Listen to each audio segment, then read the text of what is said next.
देख रहे city post live और आपके साथ मैं हूं अंजलि राव। आपको बता दें, भारतीय राजनीति में बयानबाजी कोई नई बात नहीं है, लेकिन जब ये सीधी तौर पर सत्ता और विपक्ष के बीच भविष्य की संभावनाओं से जुड़ जाए तो आपको बता दें मामला खासा दिलचस्प हो जाता है। और हाल ही में केंद्रीय गृह मंत्री गिरिराज सिंह ने एक बयान में राष्ट्रीय जनता दल यानी कि आरजेडी और उनके नेता तेजस्वी यादव पर तीखा कटाक्ष किया।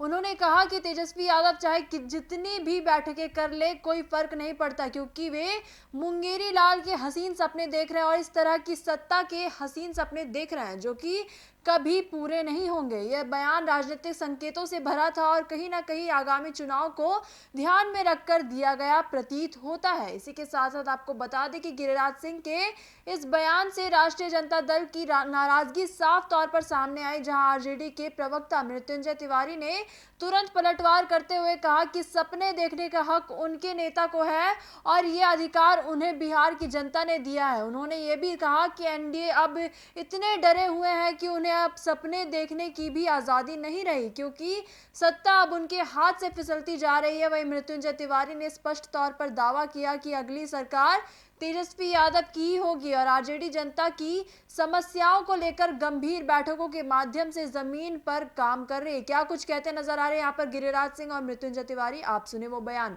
क्या विषय है पहले बोल दो। विपक्ष के लोग जो है वो अलग अलग बयान दे रहे हैं, समर्थन देने के बाद भी पहलगाम के मामले में कैसे देखते हैं? कांग्रेस कौन कि कोई जंग नहीं होना चाहिए पाकिस्तान से, कुछ ऐसा?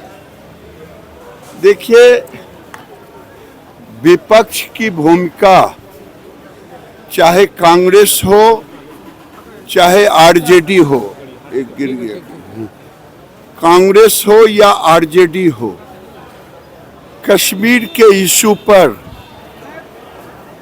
जिस ढंग का बयान आ रहा है, पाकिस्तान को भी शर्मसार करने वाला बयान आ रहा है। सर, दीपांकर भट्टाचार्य का कहना है कि पानी रोके हैं, जो गलत बात है। पानी जो रोका गया है, इसको लेकर दीपांकर भट्टाचार्य असमर्थ जता रहे, बोल रहे कि नागरिकों को क्या दोष है। ये कम्युनिस्ट पार्टी वही है ना जो 62 में हमारा लड़ाई चल रहा था, ये उसी के पार्ट है और ये चाइना के साथ थे। दादा, आज कांग्रेस ने एक फोटो प्रधानमंत्री की रिलीज की है ट्विटर पे, कहा है कि जिम्मेदारी के वक्त गायब रहते हैं प्रधानमंत्री। प्रधानमंत्री जीवन में जितना प्रधानमंत्री जितना जीवंत संपर्क में रहे हैं, शायद देश का कोई प्रधानमंत्री रहा हो। नॉर्थ ईस्ट को लोगों ने काट दिया था। प्रधानमंत्री इतने बार नॉर्थ ईस्ट गए, लोगों से संपर्क करते हैं। प्रधानमंत्री नरेंद्र मोदी देश के नौजवानों से, देश के किसानों से, देश के मजदूरों से इतना जीवंत रहे हैं कि शायद आज तक कोई प्रधानमंत्री नहीं। तेजस्वी यादव मैराथन बैठक कर रहे हैं, लगातार मुख्यमंत्री का उम्मीदवार अपने आप को घोषित कर रहे हैं। मैराथन बैठक करें या जो बैठक करे, वो मुंगेरी लाल के हसीन सपने ही देखते रह जाए। क्या चीज का बैठक जो कर रहे हैं तो चुनाव सवाल पूछ लिए, सवाल पहले क्यों कर रहे हैं? बैठक तो केंद्र के 2 मंत्री कह रहे हैं कि बैठक करने से फायदा नहीं है, मुंगेरी लाल के हसीन सपने अब तेजस्वी क्यों देख रहे देखिए, हैं? जिनको बैठक से कोई मतलब नहीं है, हवाई लोगों से क्या उम्मीद कर सकते हैं? बैठक लोगों के विचार, हर तरह के जो राज्य में समाज में लोग हैं उनके विचार सामने आ रहे हैं, उनकी समस्या को सुन रहे हैं, उनके निराकरण के लिए ब्लूप्रिंट बना रहे हैं। तेजस्वी यादव जी जमीनी नेता हैं, धरातल की राजनीति करते हैं, जो हवा हसीन सपने देख रहे हैं। अरे भाई, जो 2 मंत्रियों ने ऑन द रिकॉर्ड कहा है। तो हम तो सपने देखने लायक हैं, जो सपने देखने लायक ही नहीं है उनको क्या सपना आप दिखाए? जनता को सपना दिखाया, अच्छे दिन का बुरे दिन ला दिया।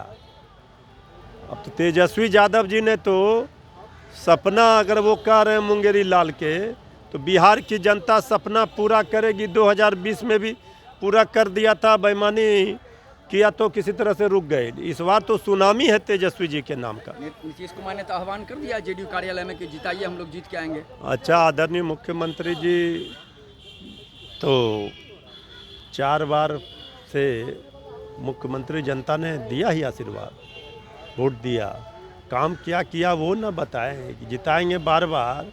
ये लोकतंत्र है। जनता को क्या समझ लिया है? जनता के आंसुओं को देखिए, उनके किस तरह जनता परेशानियों में है, ये तो देखने का समय नहीं है। तो आदरणीय मुख्यमंत्री जी सोच रहे हैं कि फिर से जनता उन पर भरोसा करेगी। अब जनता ने मन बना लिया है कि बिहार में तेजस्वी सरकार बनाएंगे, एनडीए सरकार हटाएंगे। तो आप सुन रहे थे, ये बयानबाजी दर्शाती है कि बिहार की राजनीति में आगामी चुनाव को लेकर माहौल गर्म है और दोनों पक्षों की बयानबाजी इस और संकेत कर रही है कि राजनीतिक लड़ाई जो है अब सिर्फ नीतियों और कामकाज तक सीमित नहीं रही, बल्कि वो मनोवैज्ञानिक स्तर पर भी लड़ी जा रही है। और एक और एनडीए अपनी सत्ता में बने रहने का विश्वास जता रही है। वही आरजेडी खुद को जनता का सच्चा प्रतिनिधि बताते हुए अगली सरकार की दावेदार के रूप में पेश कर रही है। तो फिलहाल इस खबर में बस इतना ही। आगे खबरों के लिए आप बने रहिए सिटी पोस्ट लाइव के साथ। आपका धन्यवाद।